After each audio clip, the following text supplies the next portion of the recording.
জান্নাত মানে কি? যা ইচ্ছা তাই করতে পারবেন। জান্নাত মানে কি? আপনি চাচ্ছেন আল্লাহ আমি এখন একটা খামর চাই, শরাব আপনার সামনে হাজির, চিন্তা করার সাথে সাথে। জান্নাত মানে কি? আল্লাহ আমি আপনাকে দেখতে চাই, আল্লাহকে আপনি দেখতে পারবেন। জান্নাত মানে কি?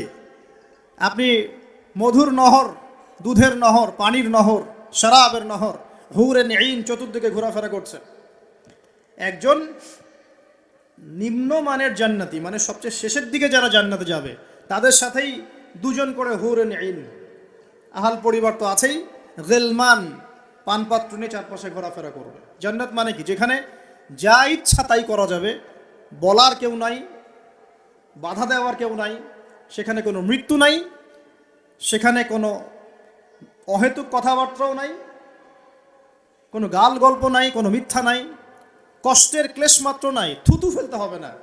জান্নাত মানে থুতু ফেলতে হবে না। জান্নাত মানে হাঁচি হবে না, নাক ঝাঁকতে হবে না। জান্নাত মানে ইস্তেঞ্জা, পেশাব পায়খানা করার টেনশন নাই। মানুষ খাবার খাবে, একটা ঢেকুর তুলবে, ব্যাস খাবার হজম হয়ে গেছে। আর জান্নাতের সবচেয়ে বড় বিষয়টা কি? আল্লাহ পাক, আল্লাহ পাককে আমরা এই চোখ দিয়ে দেখতে পারবো ইনশাআল্লাহ। আর তার সমকক্ষ একটা বিষয় হচ্ছে আল্লাহ পাক বলে দিবেন যে আমি তোমাদের সবার উপর সন্তুষ্ট হয়ে গেলাম, যাও কোনোদিন অসন্তুষ্ট হব না। ব্যাস দ্যাটস অল। এখন আপনি যত কিছুই করেন এই বস্তুবাদী জীবনে, মনে একটা ভয় থেকে যাবে।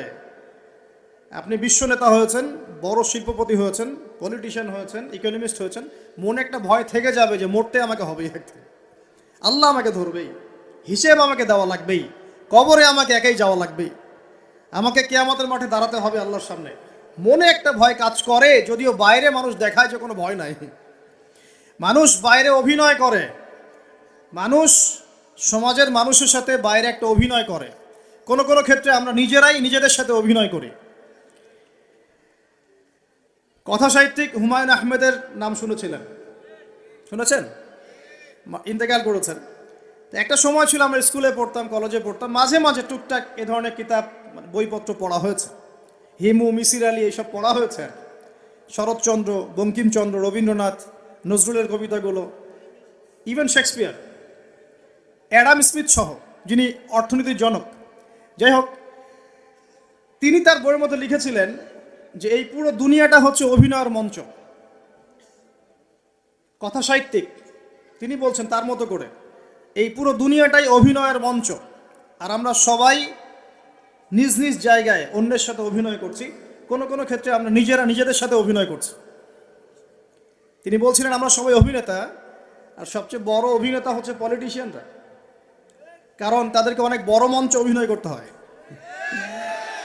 এটা আমার কথা না, হুমায়ুন আহমেদের কথা, পড়ে দেখেন তো। আল্লাহ পাক পাঠিয়েছেন তার ইবাদত করতে, আর এই বস্তুবাদী জগৎ আমাদেরকে ভুলিয়ে দিল কিভাবে? কয়েকটা প্রলোভন দিল। প্রথম প্রলোভন হচ্ছে টাকা, তারপরে জীবনে কি করব, প্রতিষ্ঠিত হওয়ার চিন্তা, তারপরে চাই চাই আরও চাই, এই একটা আকীদা দর্শন, তারপরে আমার স্ত্রী সন্তান আহাল পরিবারের কি হবে, আর আরেকটা দর্শন আছে, এটাকে বলে চারবাক দর্শন। এবং দুঃখের সাথে বলতে হয় আমাদের রবীন্দ্রনাথ ঠাকুর কিন্তু এই দর্শনের মানুষ ছিলেন। চারবাক কীরকম? তার কবিতা পড়লে দেখবেন লেখা আছে, দুহাতে যা পাও হাত পেতে নাও, দুহাতে যা পাও হাত পেতে নাও, বাকির খাতা শূন্য থাক, বাকির খাতা শূন্য থাক। ঠিক চারবাক দর্শন, যেটা ফিলোসফি পড়েছেন, এখানে অনেক টিচারও আছেন আমি জানি, তারা এই কথাগুলো বুঝবেন। চারবাক দর্শন কেমন? ঋণ করে ঘি খাও, ঋণ করে ঘি খাও, যতদিন বাঁচবে সুখে বাঁচবে, এটা হলো চারবাক দর্শন। তো দুহাতে যা পাও হাত পেতে নাও, বাকির খাতা শূন্য থাক, মিল আছে না? ঋণ করে হলেও ঘি খান, যেভাবে হোক ঘি খান আপনি, মানে ঋণ করে হলেও ঘি খান, যতদিন বাঁচবেন সুখে বাঁচবেন। তাহলে এই দর্শনগুলো বস্তুবাদী না? বুঝতে পারছেন কিনা? মেটেরিয়ালিজম, বস্তুবাদিতা, মানে আপনি চোখের সামনে যা দেখছেন এই দুনিয়া, যেভাবে হোক অর্জন করে নেন, বাকির খাতা শূন্য থাক। ইসলামিক কনসেপ্ট এর টোটাল ডিফারেন্ট কনসেপ্ট।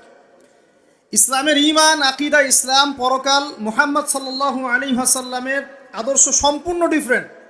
আমরা বলি কি, এই দুনিয়াতে আমরা মুসাফির, দুনিয়াতে আমরা কি মুসাফির, কে কতদিন থাকবো কোনো ঠিক নাই। নবীজি বলছেন, হে আব্দুল্লাহ বিন ওমর, তুমি দুনিয়াতে মুসাফিরের মতো থাকো, সকালবেলা উঠলে সন্ধ্যার অপেক্ষা করো না, সন্ধ্যাবেলা হলে সকালের অপেক্ষা করো না। দর্শনের মধ্যে কত পার্থক্য না, আকাশ পাতাল পার্থক্য না। এখন যদি এই বস্তুবাদী দর্শন দিয়ে আপনি চলাফেরা করেন তাহলে তো আপনার লাইফের অ্যাম্বিশন হবে একটা ফ্ল্যাট,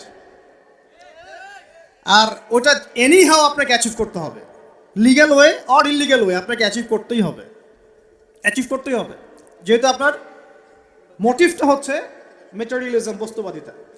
আর নবী সাল্লাল্লাহু আলাইহি ওয়াসাল্লাম কি বলছেন, সকালে ঘুম থেকে উঠলে সন্ধ্যার অপেক্ষা করো না, সন্ধ্যাবেলায় থাকলে সকালের অপেক্ষা করো না।